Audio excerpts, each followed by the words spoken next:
All right. Good morning, everyone. How's it going? Uh, so, Good morning, sir. good morning, Karen. I'm just gonna get my refill of water now before I break my throat. I'll be right back.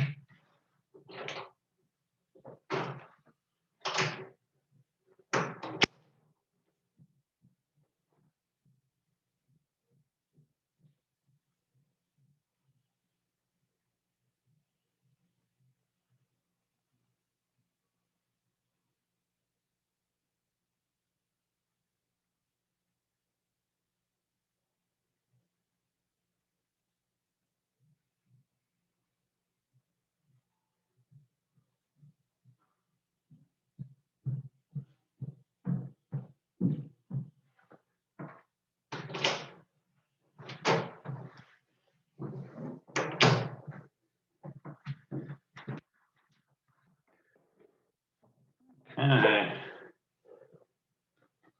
All right. So yeah, I don't want to spend too much time preambling since I do want to maximize our time. Today I wanted to do more stuff from chapter 18 since it's coming up for the midterm. The chapter, the lectures I'll put up this week are for the next chapter that's not in the midterm, which is 35 in the old textbook, 34 in the new one called The Nature of Light. That chapter, I guess we'll talk about it more on Wednesday because Friday is the day off. But basically, that chapter, I'm not too worried about it or really. You'll see that it's fairly straightforward material. There's going to get more complicated stuff with light soon, but the chapter there is just like reflection and refraction, nothing too wild. Anyways, yeah, hopefully you can hand it in the first assignment today since it's due. I put up the second assignment yesterday. It's gonna be due March 10th. It's 5 questions. And again, if you're wondering about anything in the assignments, you can always just send me an email. Yeah. Okay. What am I forgetting to say? Oh yeah, the labs. Well, we'll run them on Friday. If you can get them in by Friday, that'd be great because that's also when they're due. Well, they're not really much, right? Just kind of like the graph and some kind of sentence about the velocity of sound that you found and how it compares to the real one. Anyways, what else I want to say? So yeah, today I just want to do more questions with chapter 18. The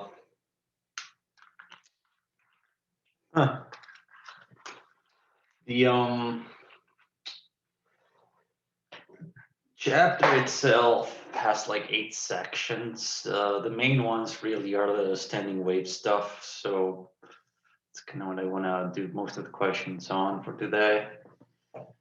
By the way, you may notice that the questions in the homework are particularly, they're a bit more challenging than perhaps some of the questions you find, like say in these tutorials. And I always want the assignment questions to be probably some of the more challenging questions you'll do in the course. And that said, then the questions you find on test or midterm are relatively less challenging than those on the assignments. So if you're able to comfortably do the assignment questions, then you're in pretty good shape for a midterm or a test. Okay, so let's get right to it. Sir? Yes. I just had a question about the lab report. Were we expected to do something? Like write out a lab report? Oh, no, not really a lab report, just kind of hand in the graph. If possible, it would be nice if you could like maybe put it on like a Word document, just put in your graph and your numbers in like a nice format, that's as much as a lab report, no title page or anything like hypothesis is necessary. Okay, and this is due this Friday? Yeah. Okay. Okay, so that's I'm gonna go share whiteboard. No, this cool. Okay, so yeah, chapter 18, a bit of a mouthful of a chapter. Really important stuff covered here. The first one is constructive interference. So waves can overlap as they go through each other. We learned the first basic case of that, where you have two waves traveling in the same direction. They're just off by a phase. So the resulting wave is an overlapping of the two, which can be taller or even shorter than the two waves that make it up, depending on the phase. So if they're aligned, then it'll be a really tall wave. If not, it'll be shorter, right? That's constructive and destructive interference. Standing waves are generated not when two waves are going in the same direction, but rather when they're going in opposite direction. You get this wave effect that looks like the wave isn't moving. You got points where the wave doesn't move at all, called nodes, and points where the wave goes as far as it can, called antinodes. And interestingly enough, the antinodes are half a wavelength away from each other always, and same with a node to node. But the distance between a node and an antinode is going to be always a quarter wavelength. Also, the maximum amplitude of the standing wave is twice the amplitude of the waves that created it. And a standing wave has the same frequency and wavelength as the waves that create it. So note there's a slight difference between this wave function that's two waves moving in the same direction and this one where it's two waves creating a standing wave. And right, standing wave is actually a superposition of these two traveling waves in the opposite direction. So even though it looks like it's standing still, under the surface, there's two waves. So there's a wave speed to it, even though it's not moving, right? That's the speed of the waves that create a standing wave.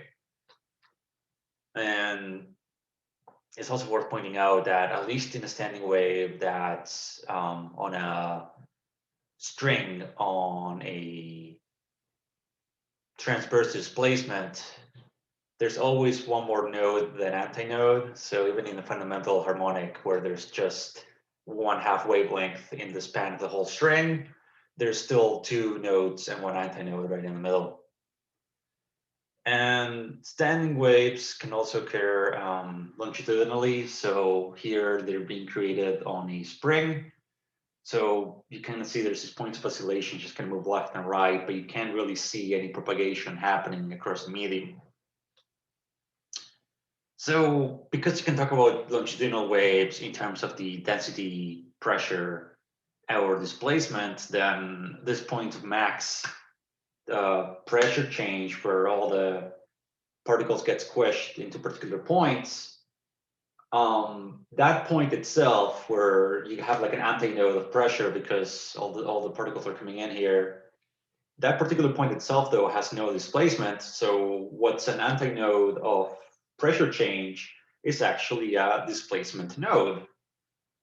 And this happens too in air columns. So when there's like the air column at the bottom that's closed, like the bottom of this glass, the particles here cannot displace. So that's a displacement node, but they can get sandwiched, they can get smooched by all the particles on top, which makes it a pressure antinode.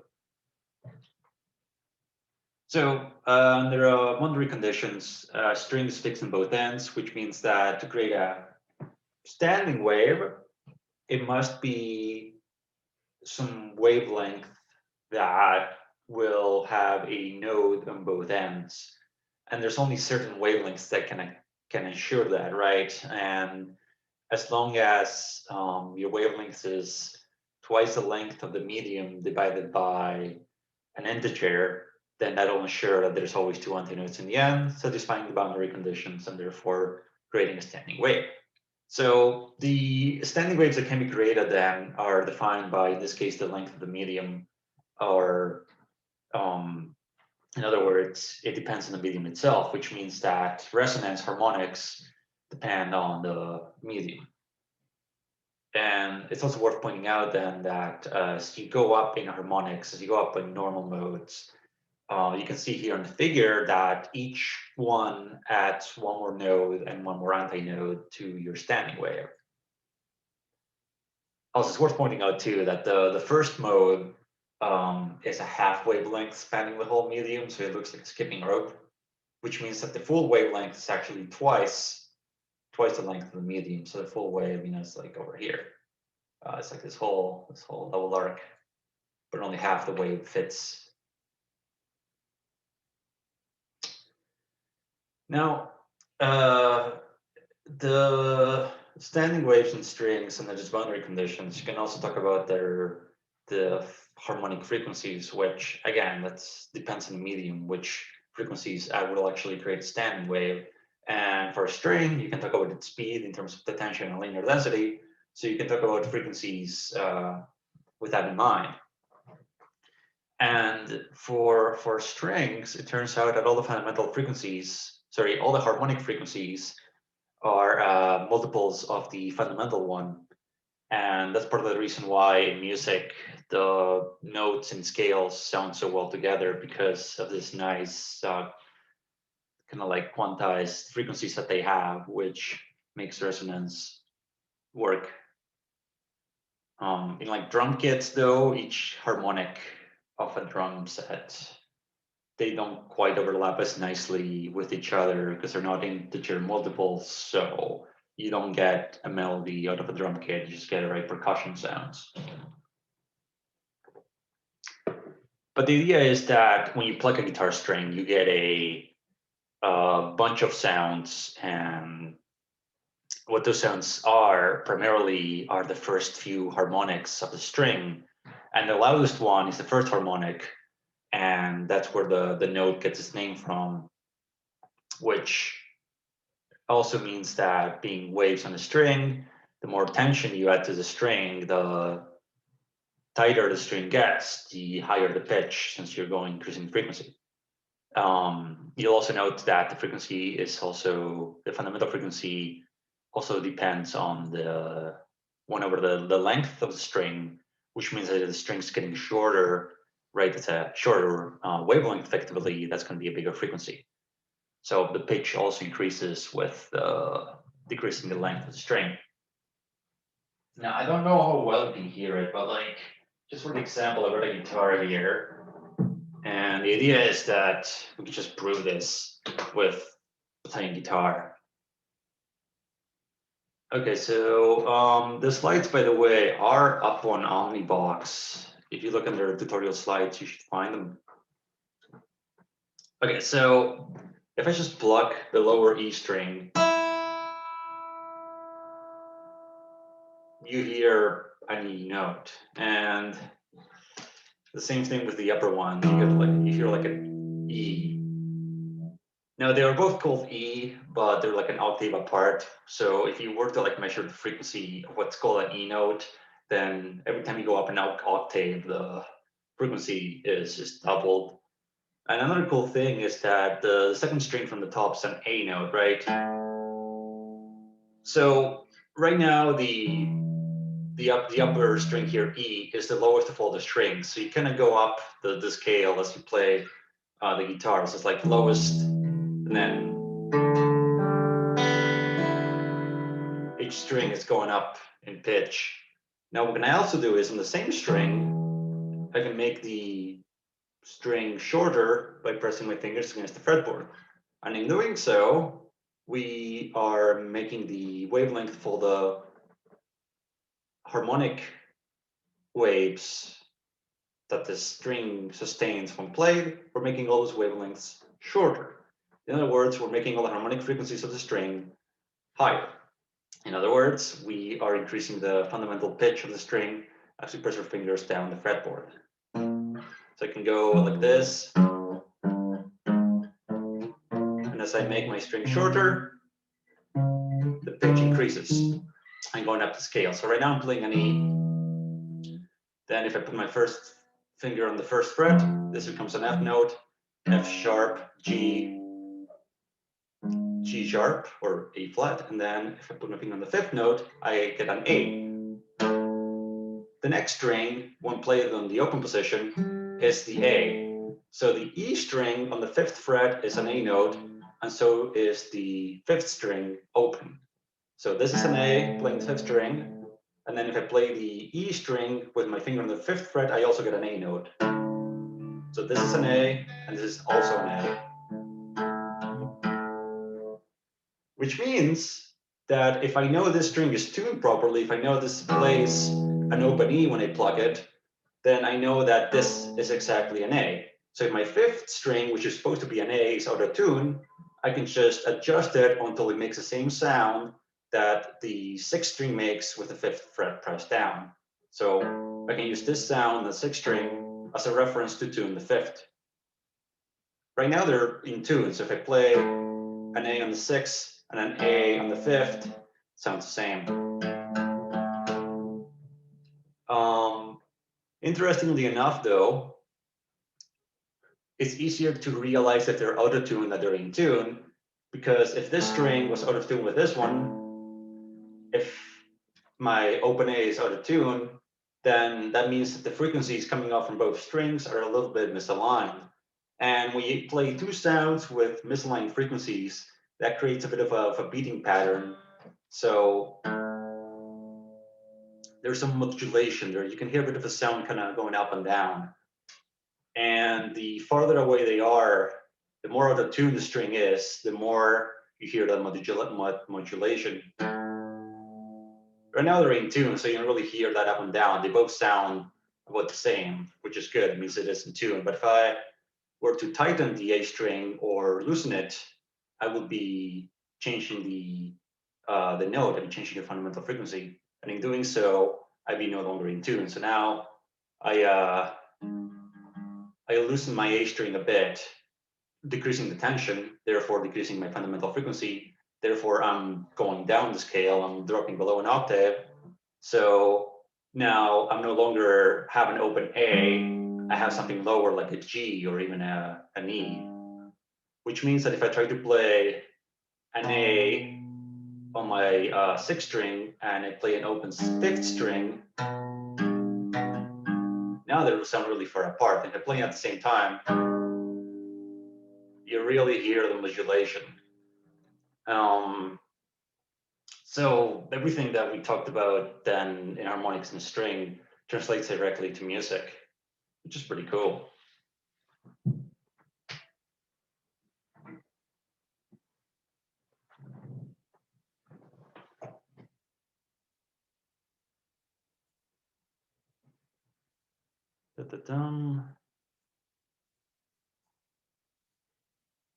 Okay.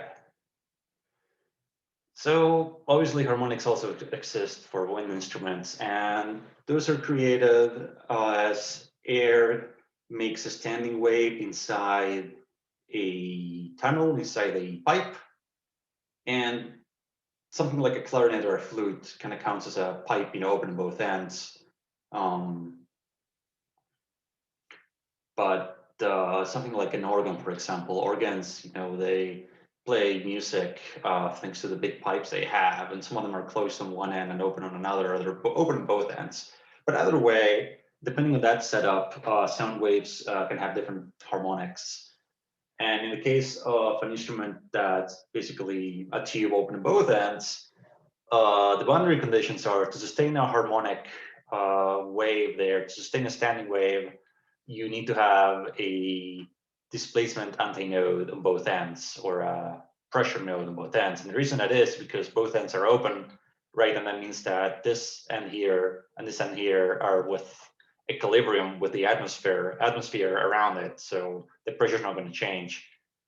And so, right, there's only a certain pattern of wavelength and frequencies that can ensure antinodes at those positions. So there's the magic recipe for that is that the normal frequencies, the harmonic frequencies for a pipe open at both ends can be calculated with the formula here. And there's a corresponding normal or harmonic wavelength to it as well. And you'll know that it's the same formula for the string that's fixed at both ends. It also means that if you know the fundamental frequency, then every harmonic frequency after that is just an integer multiple of the fundamental. And it also means that the first harmonic spans twice the length of the pipe, since the requirement, right, is that you have an antinode on both ends. Then the longest possible wave you can have is one that just has two antinodes and a node in the middle. And if you have two antinodes, one in each end, right, remember that an antinode is half a wavelength away from the next one. So the distance from one end to the other must be a half wavelength in this case, which means that a full wavelength is twice the pipe. And then as you go up harmonics, you're cramming in an extra couple of wavelengths in there. But every time you're adding one more node and one more antinode.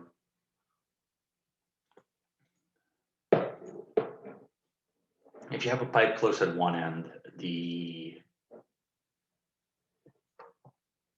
example of that is a bottle, or again some type of organs. But in this case, the boundary conditions change because you have a closed end. That means that that closed end must be, to create resonance, you must have an antinode on the open end and a node in the closed end.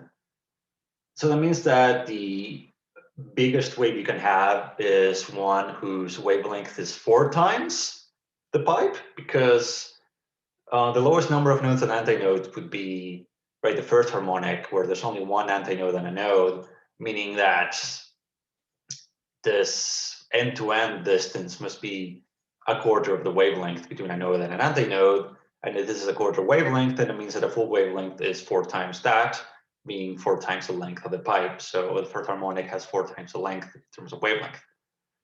And interestingly, if you double the fundamental frequency, which in this time is the speed of sound divided by 4 times the length, if you double that, you will actually end up with a node, an antinode on both ends. So that wouldn't satisfy the boundary condition. Only all integer multiples of the fundamental frequency here will satisfy the boundary conditions, where you have a node and an antinode on opposite ends. So the harmonics of a pipe close at one end are only odd harmonics. So you can find the magic formula here using odd integers, or if you want to use all integers, then you can have this one. The 2n minus 1 is just there to ensure that the harmonics are always even odd multiples of the fundamental frequency, which is the speed of sound divided by 4L.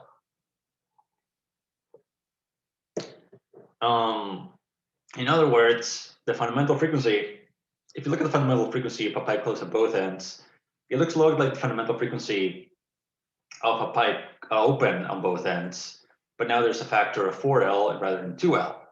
In other words, the fundamental frequency of a pipe of the same length, so if you have two pipes, one is open at both ends, one is closed on one end.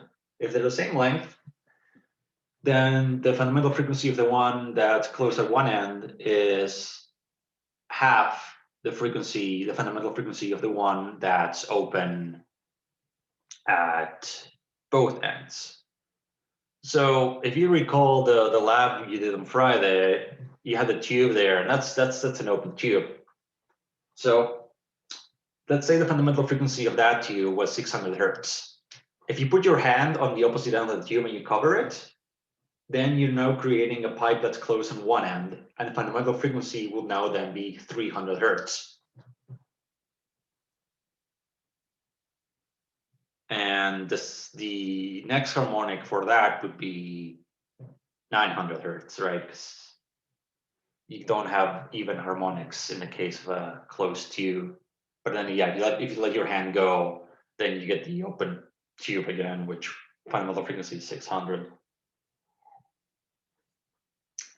Also, what you can have is two waves that are traveling in the same direction. The only difference is that they have slightly different frequencies.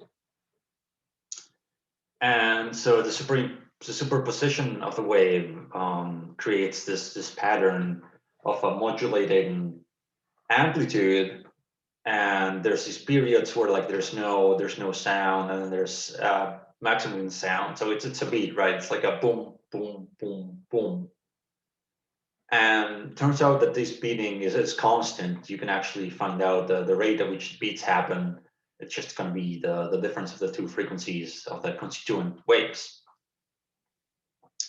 If you're looking at the superposition wave function, it looks like a bit of a mouthful, but this again is really just three key terms, or even two. So you can cut this wave function in half, right? Just to understand it. There's the term right here on the left, which this is the kind of like the envelope function, it's called. And this is the term that accounts for the beat frequency, right? F1 minus F2. And it also accounts for the maximum amplitude of the beats. That's why there's the amplitude term here. And then the second term in the function here on the right side, this term right here,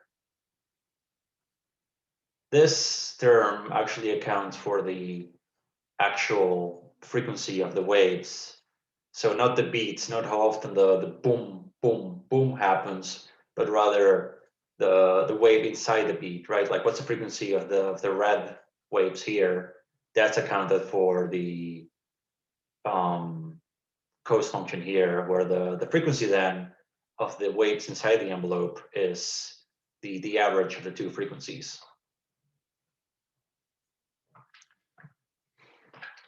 So it's kind of like the inside envelope.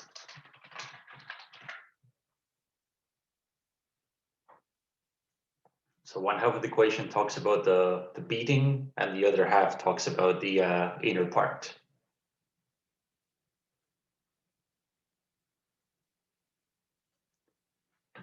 Okay. So I'm going to show you a few questions.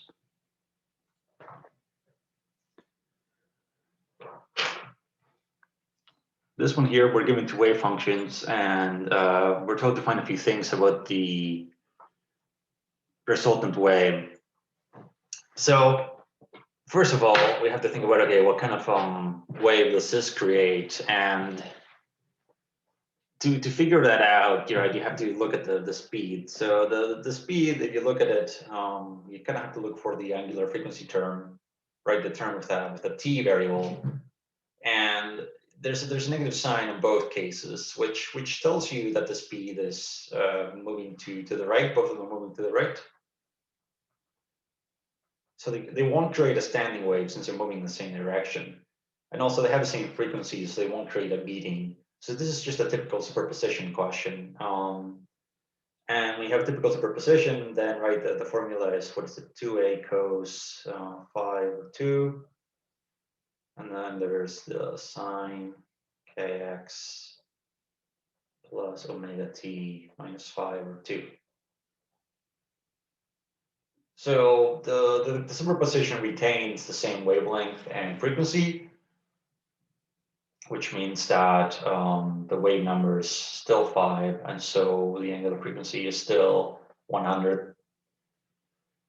The amplitude of the resultant wave is determined by this term, right? This term here accounts for whether the waves are doing constructive or destructive interference. So with that in mind, then the wavelength would just be 2 pi over k, which would be 2 pi over 5. The frequency would be omega divided by 2 pi, which would be 100 divided by 2 pi hertz. If you're looking for the speed, well, that's always, you can just do omega over k, which in this case would be 100 divided by 5, 20 meters per second. And lastly, the amplitude of the resultant wave, again, is this whole term here in red. So that will be maximum amplitude is 2a cos phase shift divided by 2.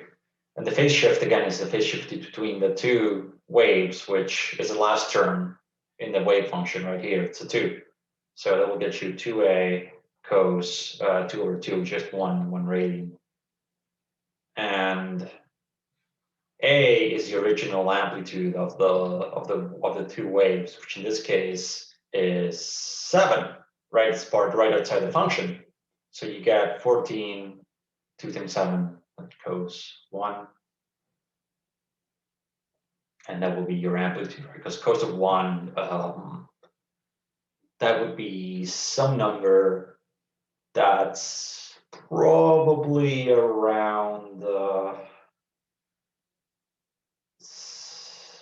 half or less. So your amplitude will be around 8 or so, which makes sense because the two waves are they're not fully in phase or out of phase, so some interference happens. So the resultant wave's neither flat or twice the height because they're not exactly in or out of phase perfectly.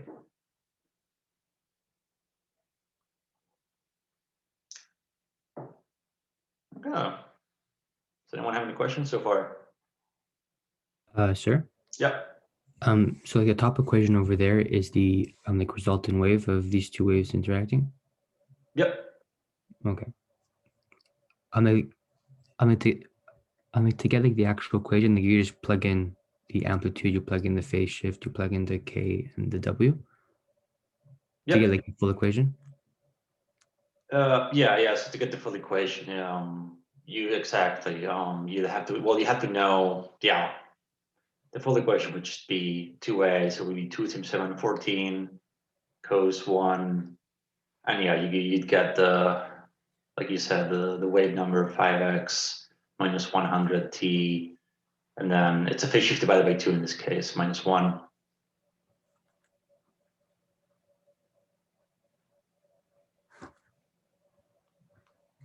Okay, thank you.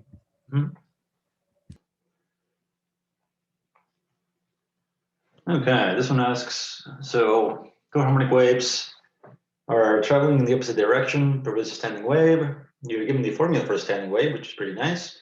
What is the wavelength of the interfering waves, frequency, and speed? So again, even though the standing wave itself doesn't have a speed, the constituents do. So if you recall the general formula for the standing wave, it's what is it? 2a sine kx cos omega t. Then compare that to what we actually have, 3 sine 2x cos 5t. You can figure out what's what. You can even figure out the amplitude of the original wave, which is pretty cool, right? There it is. So the wavelength then is related to the wave number, which must be 2. The omega is then 5. It should be 2, maybe running more units per second. So knowing these two things, it's not too hard to figure out the wave number being 2 pi over k. The wavelength being 2 pi over k, which is then going to be equal to pi meters. The frequency then is equal to omega divided by 2 pi. That's 5 over 2 pi. And then the speed's going to do lambda times f, or omega divided by k. You get the same answer, obviously. You would get pi meters times 5 over 2 pi hertz. So that'll be pi times 5 over 2 pi would give you 5 divided by 2 meters per second.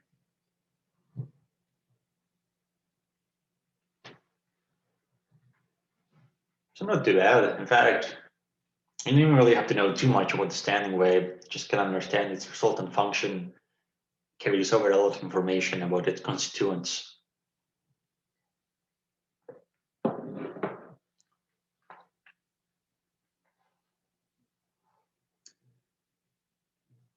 Oh, okay. So now we're given another wave function, and we have to find the distance between the first two antinodes.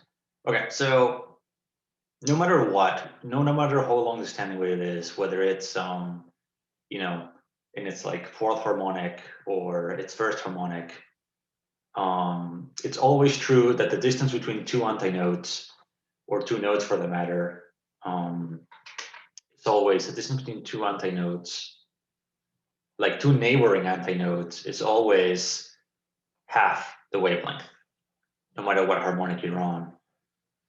So we just need to know the wavelength. And thankfully, we are given the wave speed here, sorry, the wave formula here.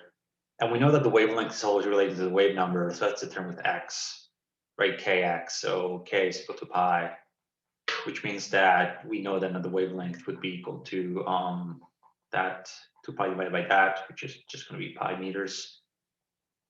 And so the distance between the first two antinodes is half of that, is half that distance, which would be then pi divided by 2 meters. Also, the distance between the antinode and the first node and the node closest to it would then be a quarter of that distance, so it will be pi divided by 4.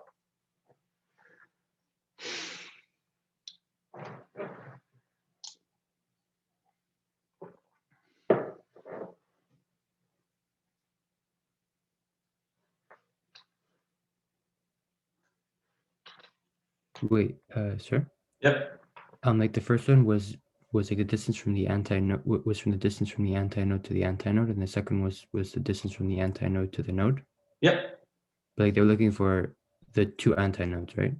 Yeah. So the question itself is just asking for the distance between the first two antinodes. So right, you go to like your standing wave here, and go some for a bit, but there's an antinode right here, and there's one, you know, obviously over here, and I guess here, but just asking for the distance between the first two. So that'd be this distance right here. Oh, thank you. All right, so we're given two strings. We're assuming they're the same, but one's twice as long as the other. And the question is, what of these wavelengths could be the harmonics in both strings? Well, the difference then between the two strings is that, just again, one's twice as long as the other. So there's a lot of wavelengths that they can sustain as harmonics, but because one is longer, it can actually have a few more harmonic wavelengths than the shorter one. Since if you recall, to find any harmonic wavelength on a medium on a string, right, that's going to be 2L divided by an integer n. So the sky's the limit with how many harmonic wavelengths you can have. It's just that the first one's going to be the longest one possible, and the wavelengths that follow will be shorter and shorter. So for the 1 meter string, all the harmonic wavelengths, right? If you find the first harmonic is going to be 2 meters long. So it's going to be, right, just one. It's going to look like an eyelash moving up and down like this. The second fundamental, the second harmonic wavelength would be, if you use the formula, would be 1 meter.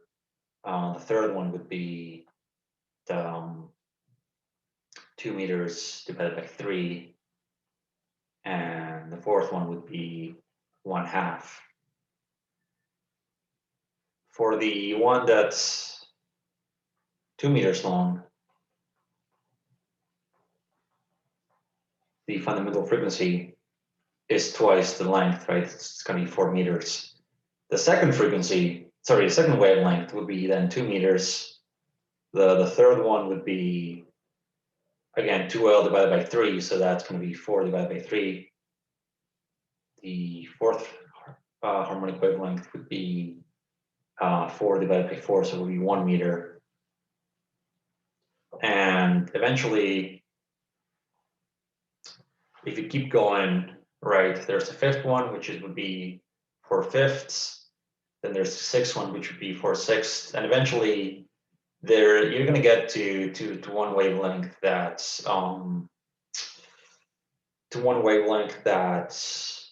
going to be a half, right? Because there's going to be you're gonna have 4 divided by 8. So the 8th harmonic in this case, sorry, the 4th harmonic, wait, no, hang on, the string's 2 meters long. So 2L is equal to 4. So, right, so the 8th harmonic for the 2 meter string has a wavelength of half a meter. And that's the same wavelength as the 4th harmonic on the 1 meter string. So then the harmonics from the 5 multiple choice answers, C is correct because both strings have a harmonic of 2 meters, 1 meter, and a half meter, right? They both have the 2 meter harmonic, they both have a 1 meter harmonic, and they both have a half meter harmonic.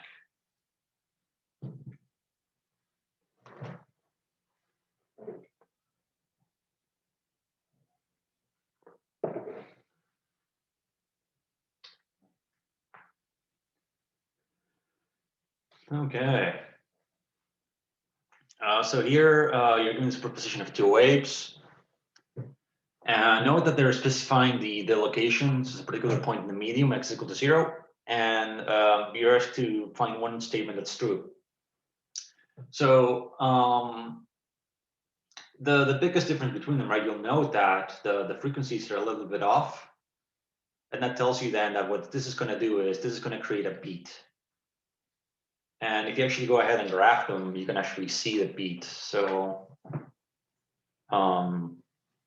this is what it will look like. So, right, like as time passes, the beat can be heard. So, right, there's this periods of like, like max amplitude, then short, then loud, and short. And the general relationship between the two functions tells you at what rate the beats happen. So the beat frequency is just the difference between the two frequencies, which in this case would be then 6 hertz, so 6 beats per second. And the tone, the frequency of the superposition is just the average of the two. And that would be then 153, which would give you a frequency of, it would be option D. And that's true. If you look at the wave function, if you measure the frequency of the waves at which rate they pass through the origin, you'd find that effectively their frequency is the average of the two frequencies.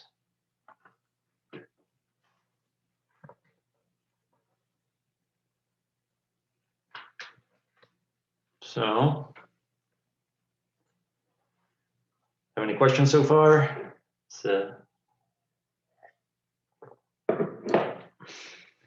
Okay, so you're trying to tune a violin by hearing a C note struck on the piano, and the frequency of that note fundamentally is like 440 hertz.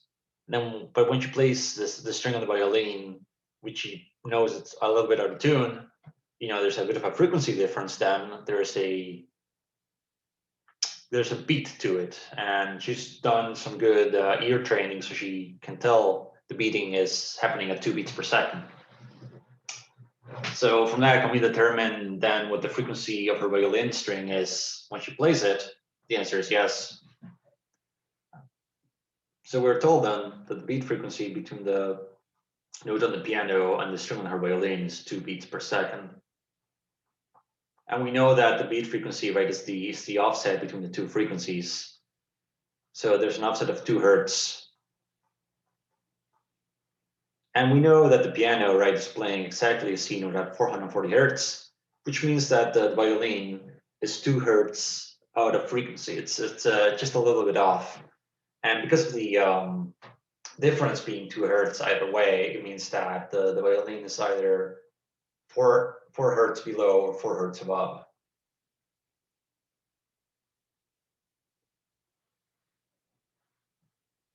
And Well, if you go with ear training, you could tell whether you're above or below, because if you're playing a note on the piano and violin sounds a bit lower pitch, then you know you're below the actual frequency. If it sounds like you're actually above pitch, that means that you need to tone down instead of up. So you can tell whether or not you need to tighten the violin string or loosen it a bit to hit 440. It also means that once you do get your violin string tuned to the right frequency, you won't hear the beating anymore because the frequencies will be the same. They'll overlap perfectly. Now, obviously, you can't really exactly get it to that perfect frequency, but you can get it close enough that you don't really, they basically sound a line. You don't really hear the beating anymore. It's only when you're noticeably out of frequency with each other, that's when you hear a notable beat. But if they're like super close, then the beating's almost negligible. No one in the audience will know.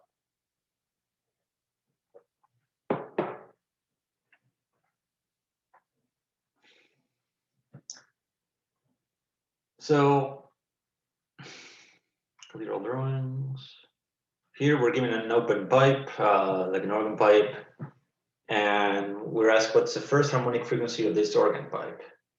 So for an organ pipe that's open on both ends, we know that there must be a pressure and there must be a pressure node on both ends. We know that the way that we calculate harmonic frequencies or any frequency is similar to the string. So it's going to be V, like 2L times N. And for the first harmonic frequency, that's just going to be N is equal to 1, so we 340 divided by 2 times 4. Wait, no, that's the length of the pipe. That's 2 times 2. That's 340 divided by 4. Which would be 2, 150, 170, 50, 35, 85. This should be about 85 hertz. And if you want to find any other frequency after this one, right, it doesn't take much, because the second, third, and so on would just be multiples of the harmonic frequency. So it's really easy to find. And you'll note that as you go up harmonics, the frequency increases, which is the same thing, right, as going up the scale on the organ. So the third harmonic will be 155 hertz in this case. Okay, so what's the third harmonic wavelength of a 3-meter long half open organ pipe? So the funny thing is that for a half open organ pipe, you can only have odd number of harmonics because the even ones don't satisfy the boundary conditions of a node and an antinode, which means that the third harmonic is actually the second harmonic you can play on a half open pipe, because there's no second harmonic. Anyways, but that just means that, right, if you remember the wavelength of a half open organ pipe is that fundamentally the longest possible wavelength is like a node, it's like a node and an antinode, so it's like a quarter wavelength being fit into the entire length of the pipe. And the next harmonic is a third harmonic, where that would be 4/3 of a wavelength fitting into the pipe. So that would kind of look at something like this. So like a whole.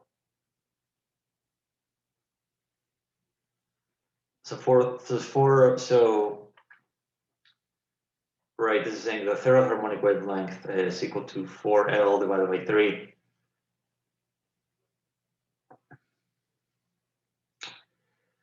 So it's still longer. The full wave is actually still longer than the pipe.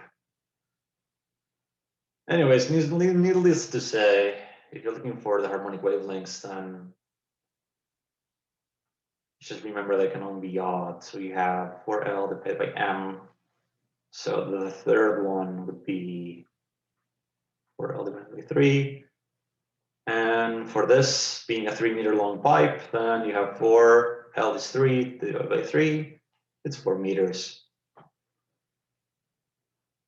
And if we had a right, if we had it open at both ends though, then the formula for both ends open would be 2L divided by M, which would mean the third harmonic in this case would actually be shorter. It'd be 6 divided by 3, which would be equal to 2 meters. So if you close an open pipe on one end, you actually make the harmonics. You make the fundamental harmonic longer in wavelength and lower in frequency. Da-da-dum. So that's all the time we have for today. Friday's off, so we'll talk about the nature of light next Wednesday. And no, hang on a second. Do we want to? Wait, why is Friday off? Is it the college or is it just a class? That's a good question. It's a day off for the whole college. Okay, thank you, Mariah. No problem. Thanks. Yeah, the academic calendar just says 26 is off. I'm not really sure exactly why. I think it might be an admin day. But It's a holiday that day. That's why. okay, thank you. Okay, yeah. So Friday's off. Let me think though. I do want to. Okay, so we'll have. Okay, yeah. I do want to have a tutorial on nature of light. So we'll do it on Wednesday, the 3rd, and then on Friday the 5th, we'll do a review. We'll do a review for the midterm. Because that way we'll have like an hour and a half of actual class. And if there's one thing you might want to like start practicing now, because it's going to help you throughout the entire course, is get comfortable with sine and cos functions, since for the rest of the course, that's most of the stuff we'll be with them. Practice wise, look at the examples in the textbook, like the in-chapter examples. Those are really good to practice with.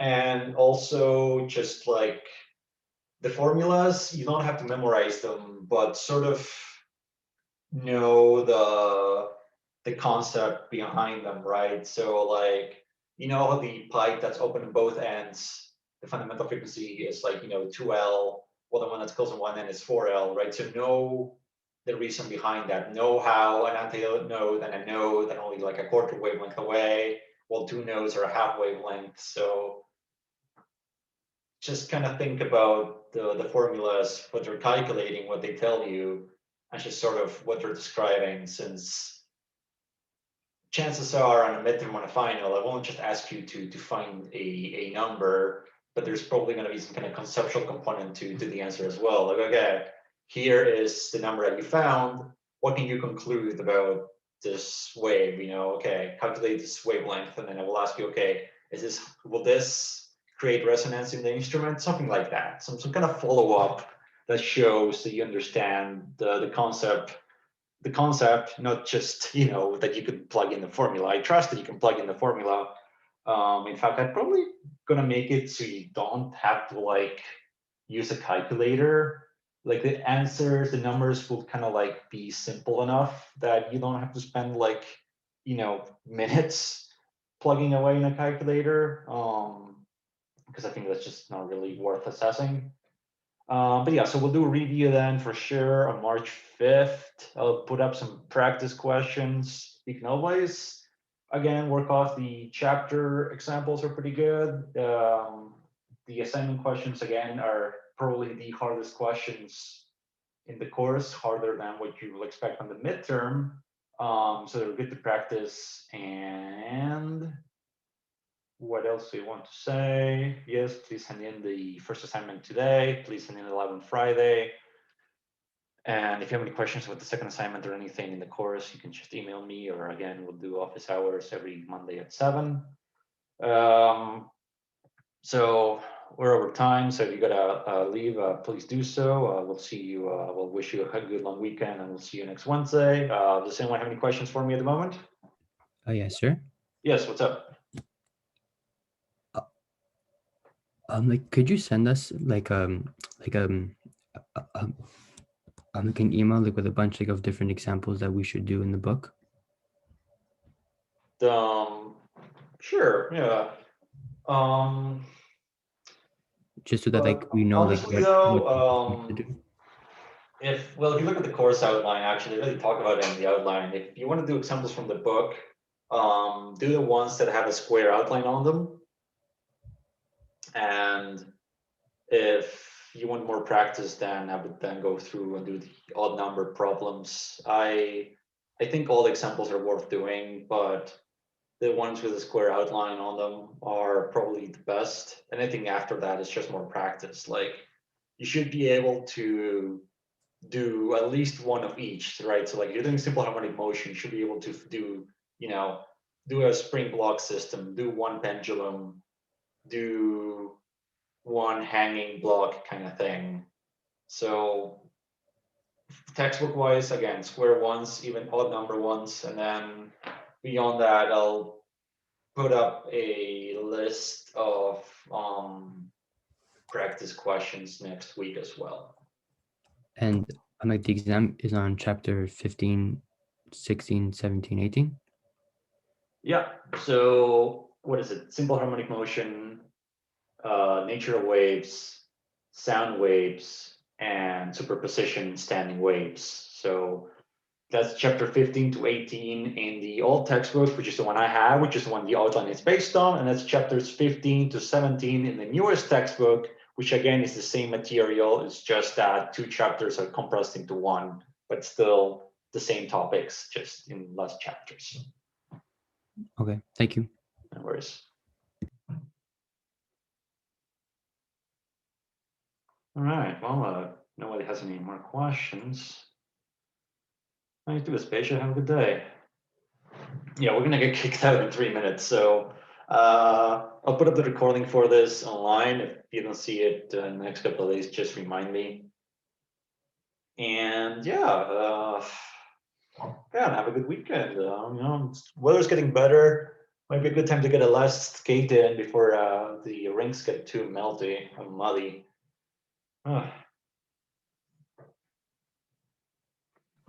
Thank you. Thank you, sir. Have a good day. Still gonna pull you all off before the Zoom shuts down, hey?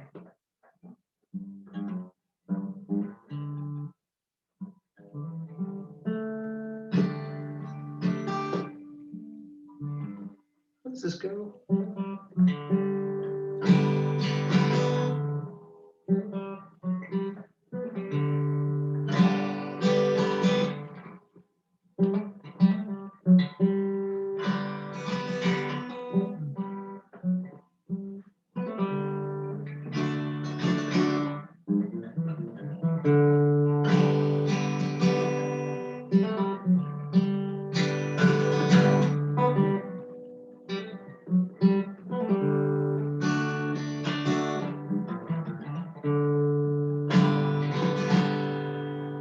Yeah.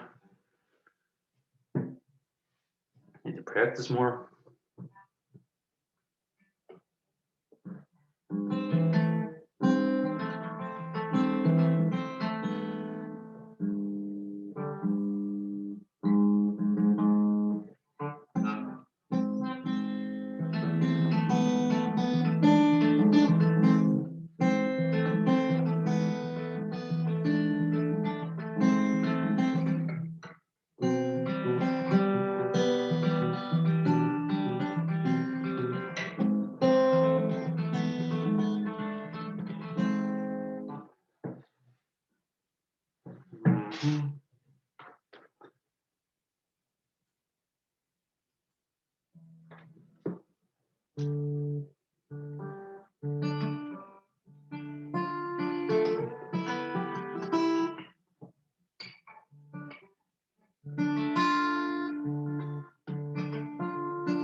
it's 11 o'clock.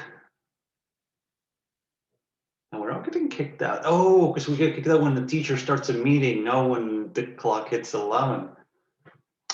All right, though, we're keeping you way out of time right now. So for all of you left in the meeting, again, I wish you a good weekend, and we'll see you on Wednesday.